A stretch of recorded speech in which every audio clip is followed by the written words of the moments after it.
Hey guys, welcome to one more legal term. ఈరోజు వీడియోలో మీకు నేను అఫిడవిట్ అంటే ఏంటో చెప్పాలనుకుంటున్నాను.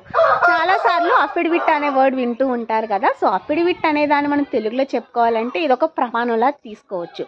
It is nothing but sworn statement.